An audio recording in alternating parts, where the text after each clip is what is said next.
Nós estamos indo para mais uma sessão exclusiva do Peak of the Week. Os pacientes com DCLT apresentam 2 a 5 vezes mais risco de doença cardiovascular.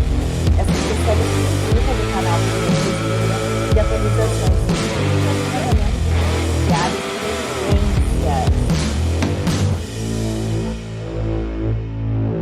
Nos sigam nas redes sociais, né? Deixem seus comentários para que a gente possa aí construir esse conhecimento de forma conjunta. Bem-vindos a mais um episódio do Peak of the Week. Essa sessão do Primeiro Respira, que é exclusiva do nosso canal para atualização científica e melhora das condutas baseadas por evidências. Aqui a gente traz artigos comentados, atuais e sobre a reabilitação cardiopulmonar.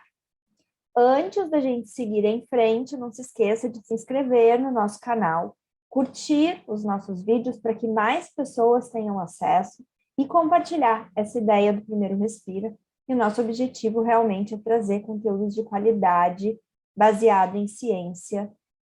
para a prática clínica de todo mundo. O artigo de hoje, a gente vai falar sobre broncoconstrição induzida por exercício e a influência de fatores intrínsecos como idade, gênero, limitação de fluxo aéreo e VF1 em pacientes de diversas faixas etárias. Então, esse artigo, ele foi publicado recentemente, agora em 2021,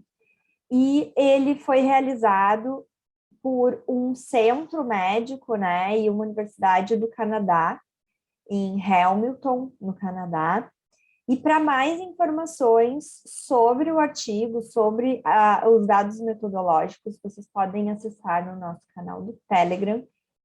que o artigo está lá na íntegra, em PDF, para vocês poderem baixar e ler com detalhes e atenção, depois de ver os resultados aqui com a gente. Então, os autores, eles começam introduzindo, né, o assunto, de maneira que a gente entenda que em crianças, né, muitas vezes existem queixas de dispneia, tontura, parestesia após atividades de alta intensidade, isso é muito comum, que a produção, então, do dióxido de carbono cai drasticamente após a interrupção dos exercícios e a hiperventilação contínua após o exercício pode levar à hipocapnia acompanhada por isquemia cerebral transitória e síncope nessa população também de crianças. E a broncoconstrição após atividade muscular extenuante é comum em crianças que são excepcionalmente propensas porque seus pulmões e vias aéreas ainda são muito pequenos e imaturos.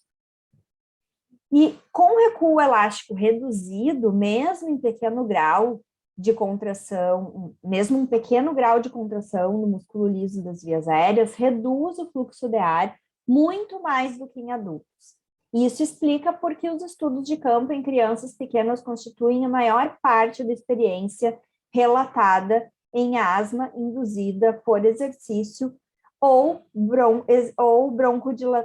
broncoconstrição induzida por exercício. Então, assim, a gente tem alguns estudos, né, sobre broncoconstrição induzida por exercício em populações altamente selecionadas de indivíduos asmáticos ou atletas, com dados mínimos em sujeitos normais. A partir desses estudos, fica difícil inferir os efeitos do exercício nas respostas das vias aéreas em uma ampla população com outras condições cardiorrespiratórias comuns, mas não asma, né? A motivação desse estudo, então, que a gente trouxe para vocês, foi investigar o comportamento das vias aéreas após o teste de esforço cardiopulmonar, teste cardiopulmonar de exercício, a fim de fornecer, então, uma experiência mais ampla de respostas das vias aéreas do que qualquer outra relatada anteriormente. O VF1 foi medido antes e 10 minutos após o exercício incremental para análise da capacidade funcional limitada por sintomas e a frequência de broncoconstrição e broncodilatação induzidas pelo exercício poderia ser, então, identificada em subgrupos especificamente definidos. As contribuições de idade, sexo, IVF1, com e sem limitação do fluxo de ar, então, com uma relação VF1, CVF menor que 0,7, na ocorrência de broncoconstrição e broncodilatação induzidas por exercício, foram investigadas isoladamente e com interações. Bom, então, esse estudo se tratou, então, de um estudo retrospectivo, baseado em dados coletados de pacientes sequenciais encaminhados para testes clínicos de exercício no Centro Médico da Universidade McMaster, no Canadá, de 1988 a 2012. Todos os indivíduos com medidas de VF1 pré e pós-exercício foram incluídos, né, nessa análise, e as indicações para o teste de esforço foram de angina, dispneia, pré-reabilitação cardíaca, pós-infarto agudo do miocárdio, suspeita de asma induzida por exercícios e outras doenças, como doença cardíaca congênita, fibrose cística e DPOC. Da população do estudo, 35.258 indivíduos com idades entre 6 e 95 anos foram incluídos, com idade média de 53 anos, e que 60% desses indivíduos eram do sexo masculino, 10,3%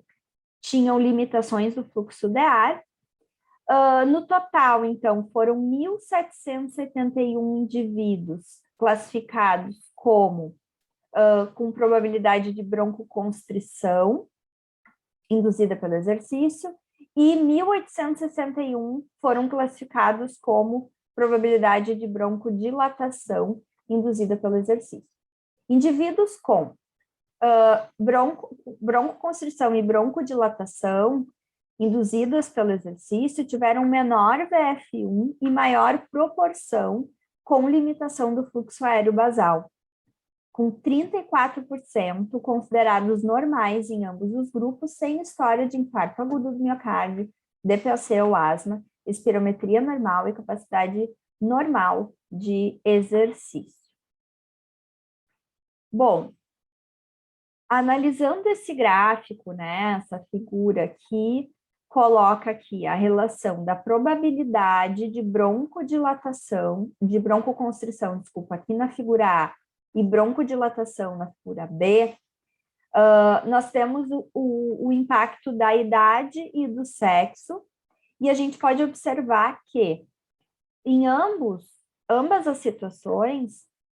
a gente não tem uma diferença significativa entre homens e mulheres, então o impacto do sexo, né, não é,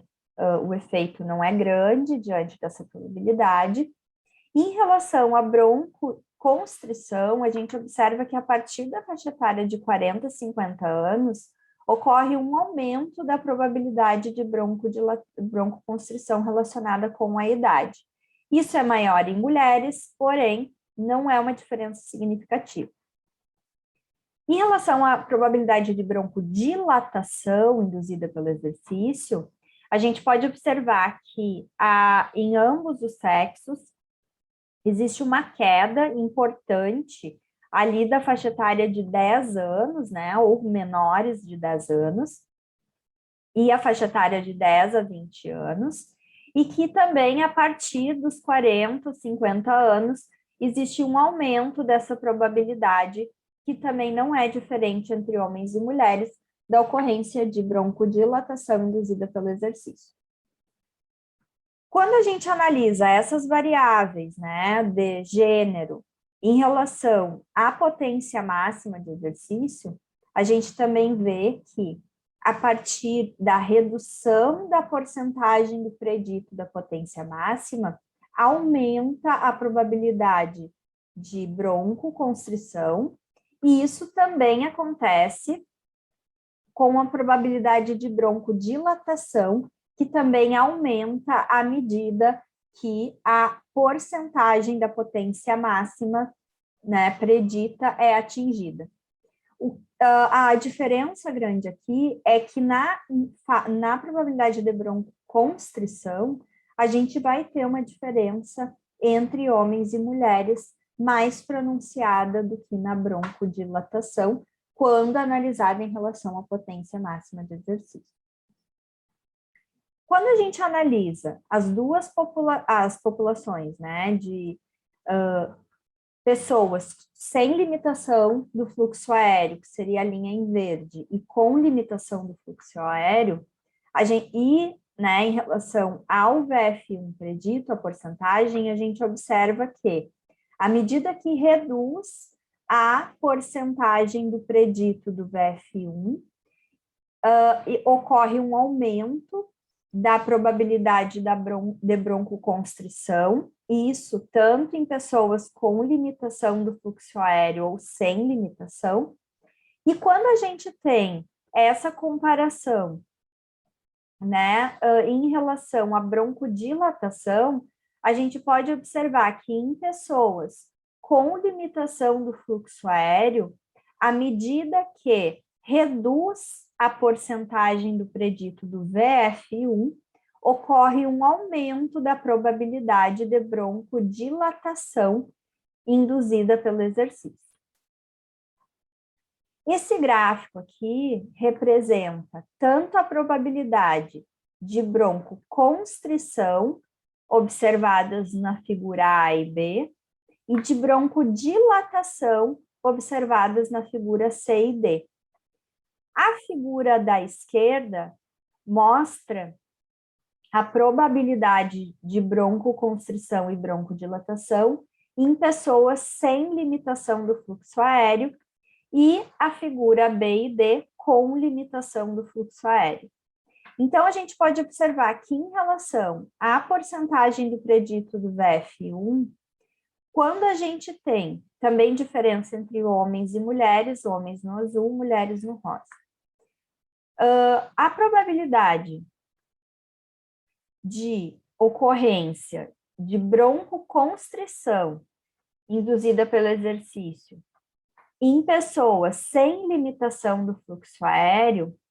aumenta à medida que a porcentagem do VF1 reduz em mulheres. Então, aqui o sexo ele é determinante dessa diferença, porque em homens a gente vai ter uma redução dessa probabilidade. E em relação a pessoas com limitação do fluxo aéreo, a probabilidade de broncoconstrição aumenta à medida que reduz a porcentagem do VF1. No caso da broncodilatação induzida pelo exercício, também, mais uma vez, o gênero se pronunciou aqui como determinante, né, do aumento dessa probabilidade de broncodilatação em pessoas sem limitação do fluxo aéreo, então aumentando em pessoas sem limitação, mulheres, né, sem limitação do fluxo aéreo, essa probabilidade de broncodilatação, ela aumenta à medida que a porcentagem do VF1 reduz. Então, dessa forma, os autores, eles concluem o seguinte, que a broncoconstrição e a broncodilatação ocorrem após o exercício e são influenciadas pelo aumento da idade e pela redução da porcentagem do VF1 predito, né, nessas pessoas, e que mulheres são mais